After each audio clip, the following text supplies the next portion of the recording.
You're like, hey, I made a new friend. Oh, turns out you're a PlayStation guy. I was an Xbox guy. Oh man, we can't play together. Like, Yeah. it just nowadays is like, no, just play because games offer that as a feature now. What people are going to do is they're just going to return to the games that offer that as a feature, so they don't have to deal with like hey guys, we all want to play the new Call of Duty. I guess we all have to go buy an Xbox. No, it's not a problem. Play whatever the heck you want, Well, I will say this, right? I will say this.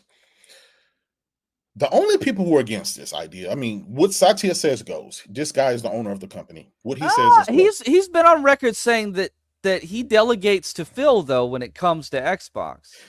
So now we're just using semantics because Satya is the one that tasked out. Right now, he's giving interviews. He's on a world tour on all these interviews saying PlayStation and Nintendo. He's saying names. We don't have to interpret. He's saying this is what's going on. And we have him in 8K on multiple interviews. So I'm just taking him at his word.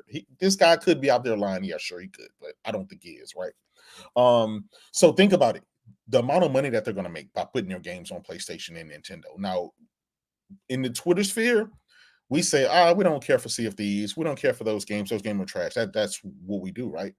But clearly, there's going to be a large block of people who do. And they're not on Twitter. And they're not on YouTube. They're not content creators. And they don't care. They just want to play games that's on their platform. Oh, I've seen this game. I'm going to check it out. Yeah.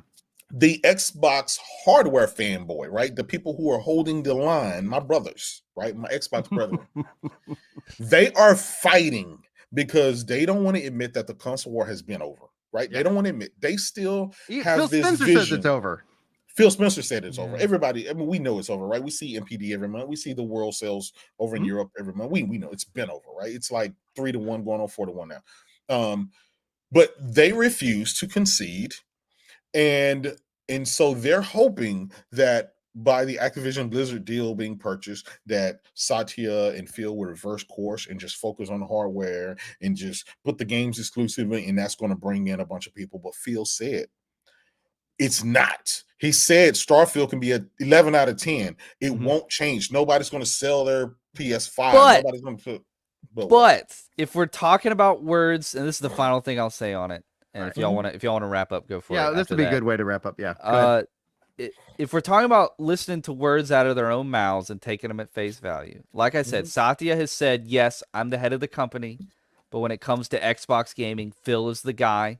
I delegate to him. He said that in court. They kind of pushed him on it, and he was like, all right, yes, the buck stops with me, but really Phil's the decision maker. I delegate to him. I trust him. And then knowing that Satya trusts Phil to run the Xbox division, what Phil has said is we're going to evaluate on a case-by-case basis whether a game should be multi-platform or whether we're going to keep it exclusive. And yes, some to a lot of the IP that we hold, we're going to keep exclusive because that's part of our commitment to Xbox gamers is you are in our ecosystem. You went out and bought our console.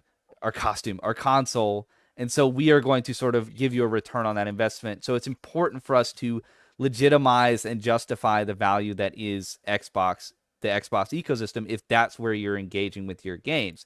And so games like Starfield, games like Indiana Jones that aren't a Sea of Thieves, that aren't a Hi-Fi Rush, I think that Xbox, and particularly Phil, because he's told us as much, Elder Scrolls 6 is another example, Phil is going to keep those locked down. We're not going to see those on Nintendo and PlayStation. And anybody who says otherwise is just taking something that they're saying about a wide swath of other IP that, yes, it benefits them to put on a bunch of platforms. They've told us directly what they're going to do with those very specific IP that are in Bethesda and in the machine games, the tentpole franchises that they want to have under their umbrella. I don't see them letting those go, and they told us that they're not going to let those go when it benefits them to keep them under Xbox. Here's the thing. This last thing I want to say is there's this need to have faith on the Phil Spencer, every single word and details of how he say things. And I don't really do that, right? I don't really care. I look at exactly what a person's doing and what a company's doing, not harping on the words, because if we harp on the words, I have a laundry list of stuff that I post on Twitter all the time of what Phil Spencer said and what he's done and how he's retracted and did all this stuff, right? It's business. And Phil Spencer is that PR piece in that connection between gamers and the corporate side, which is Satya Nadella. Now, Satya Nadella, the CFO, Brad Smith, those guys are the corporate guys. Those guys are the reason the company is making $4 trillion. Some money, yeah, just right. And it would be disingenuous of me as a gamer to hamstring this company for my feels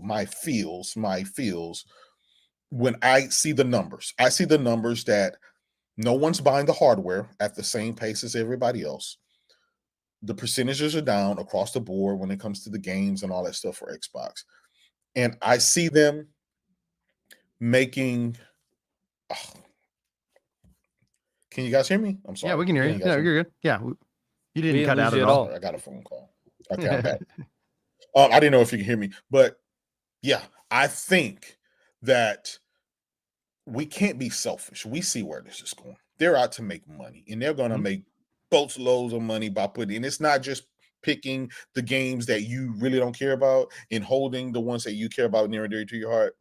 At the end of the day, it's all going everywhere, and they're going to make more money, and they're going to be even more the world's richest company. And it doesn't matter. You just kind of have to open up to it. We'll see. They gave you Game Pass where you're getting all your games day one, day and date. So that's for the hardcore gamer. That's for the Xbox gamer. That's their platform, in my view.